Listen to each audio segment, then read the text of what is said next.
காட்டுறது பார்த்தீங்கன்னா நார்மல் அயனில் உள்ளது. இதுலலாம் நீங்கள் வந்து ஃப்ரை ஐட்டம் பண்ணிக்கலாம், பூரி வடை இதெல்லாம் பண்ணிக்கலாம், ஃப்ரை ஐட்டம் பண்ணிக்கலாம். மற்ற குழம்புலாம் காசு இது அயனில் வச்சிங்கன்னா கொஞ்சம் நேரம் ரொம்ப நேரம் வச்சுருந்தீங்கன்னா ஸ்மெல் வரும், அந்த இரும்பு வாடை வரும். அதனால் நீங்கள் ஃப்ரை ஐட்டம் பண்ணிக்கிட்டு நீங்கள் எப்பயுமே வாஷ் பண்ணிவிட்டு ஆயில் மட்டும் அப்ளை பண்ணி வச்சுருங்க. வேறு நல்லாயிருக்கும். இது சைஸ் பார்த்தீங்கன்னா ஃப்ளாட் சைஸு. இது 8 இன்ச்சு. இதில் பார்த்தீங்கன்னா 8, 9, 10, 11, 12 4 சைஸ் இருக்குது. பேஸ் ஃப்ளாட் பேஸ் இண்டக்ஷனில் வச்சுக்கலாம். இது நார்மல் அயனில் உள்ளது.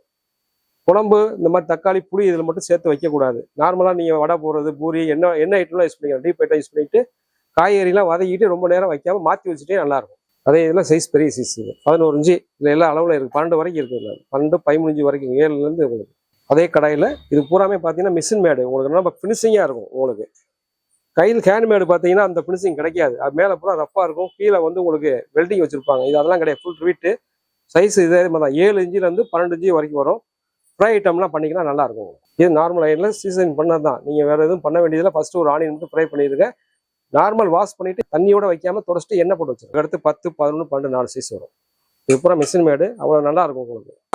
இந்த ஐட்டம்லாம் நீங்கள் வாங்குறது தான் ஜியாலஜி மெட்டீரியல்ஸில் எல்லா ஐட்டமும் கிடைக்கும். நீங்கள் வாங்கிக்கலாம்.